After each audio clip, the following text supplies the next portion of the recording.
Welcome to my craft room. I'm Carla, and today I thought I would show you how this little fairy paper doll came to be. When I sat down at my desk, I didn't really have any intention of creating a paper doll. I really wanted to just play with these chameleon watercolors. I saw an ad for them on one of the social media, I think Instagram, from Five Below, and they kind of intrigued me. It says color shifting iridescent paint. And on the back, you see all the colors there: pearl, bronze, copper, green, brass, gold, aqua, purple, gray, pink, champagne, and silver. And it says, this iridescent paint has pigment that shifts in color with different light and angle of viewing, best used on a dark surface. So I really wanted to play with those. Kind of seemed magical. And I didn't want to just swatch them. I wanted to paint them on something. So I thought of these stamps that I've had for a while, of these little flower girls. They're Jane Davenport. And I chose the girl with the pansy on her head. And that's how this started, was just painting that little stamped head. And I'll show you the effect of the pansy, which has the paint on it. And you can see there it's kind of almost blue gold, and in the light it shifts to much more purple and pink. There's the effect there. So once I had painted that flower, I kind of thought, well, should I finish out the face? What should I do? And I'd been watching some videos by Twisted Art Designs, and I will link her channel below. She does some phenomenal art paper dolls, and I think that's what got me started down this path. And she has one that I particularly liked that was a sunflower girl, and she'd used a sunflower seed packet. And I didn't have any seed packets, but I'd recently picked up some playing cards when I was out thrifting that I thought were really pretty. And I thought, well, maybe I could use that as a base. And then the next thing you know, I was hunting for arms and legs, and I started creating a paper doll. So I thought I would show you how I did it in case you have any interest in creating one too. So my parts were the Jane Davenport flower doll stamp. You could use other paper dolls that you have, magazine photos, if you have any stamps of women's heads, anything like that you could use. You wouldn't necessarily have to use the stamp. I just had this. And I stamped it on just some manila cardstock that I had. And I painted just the flower with the metallics. So I had the head that I would finish out. And then I decided to use the playing card as a body. And Twisted Art Designs had said she likes to bring in the shape even when she uses a square into more of a body shape. So I didn't want to waste any cards playing around with that. So I traced the card onto some cardstock, and then I just played around with my circle punch until I got the shape that I wanted. So what I basically did was put the card in the circle punch and kind of try to get it even and decide how much I wanted, and then I just punched it, and I wound up with an hourglass shape for the doll. As you can see here, she's curved in. Then I needed the rest of the body parts. That just gave me the head and the torso. And Twisted Art Designs had said that she could find quite a few things for free on the internet. So I looked around and I found this free coloring paper doll page. And I thought that the arms and the legs would work well with the proportions. So what I did is I just rough cut, and I just kind of went across here and left the legs intact like that. I didn't separate them. And I figured this part up here would be good support when I glued it down. And then I did the same thing with the arms, where I just cut out the arms.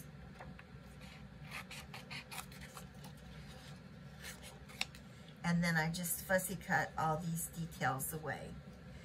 Now for this doll, the arms are well supported because I have the wings behind her. You can see though that my legs are rather thin because this is a fairly thin cardstock. If you were going to use this doll in a journal and not glue it down on a page, which I think I would probably do, but if you were going to use it in a pocket or a tuck, you might want to rough cut the legs and then glue them down on some more cardstock or thin chipboard, whatever you might have, and then do your fussy cutting, just to give you a little bit sturdier legs than that. I'm okay with mine being thinner.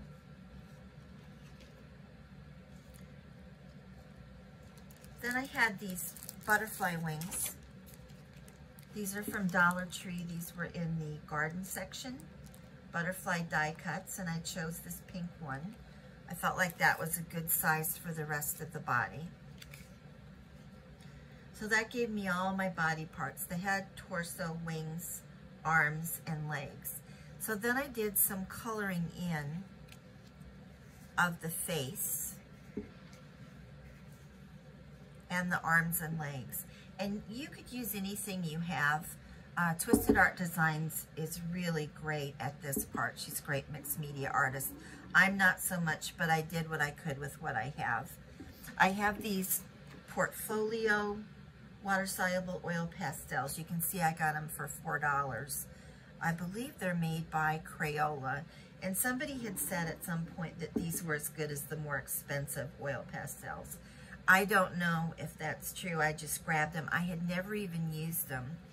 But it did have this color, which I thought kind of looked like a flesh tone.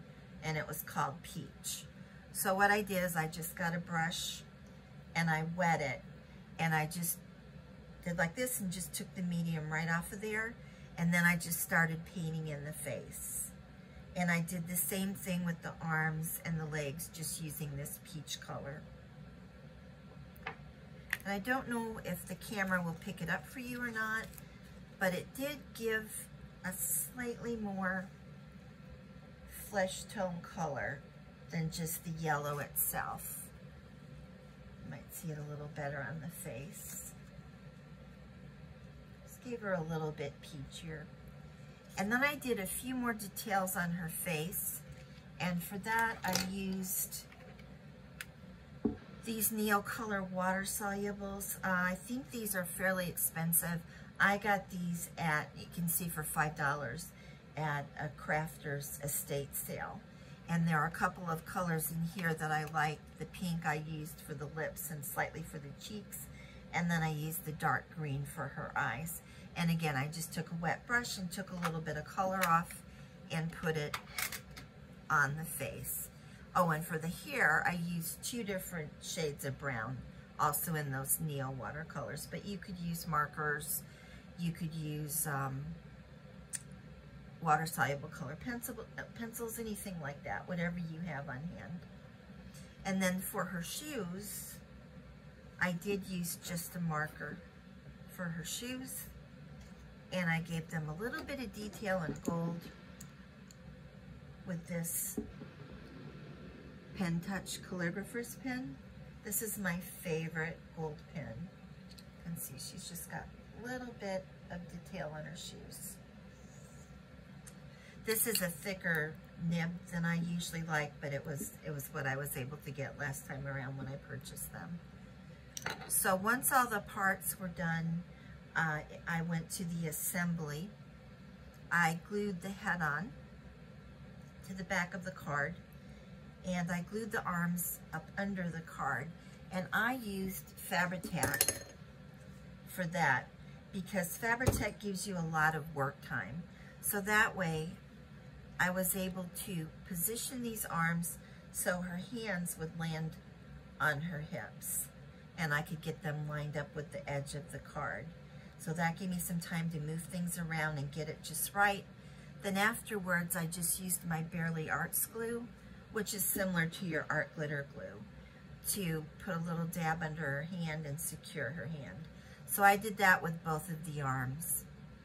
And the legs and the head, I used the art glitter glue just because it gave me some time to make sure everything was centered. Then I put the wings on. And I had some mesh,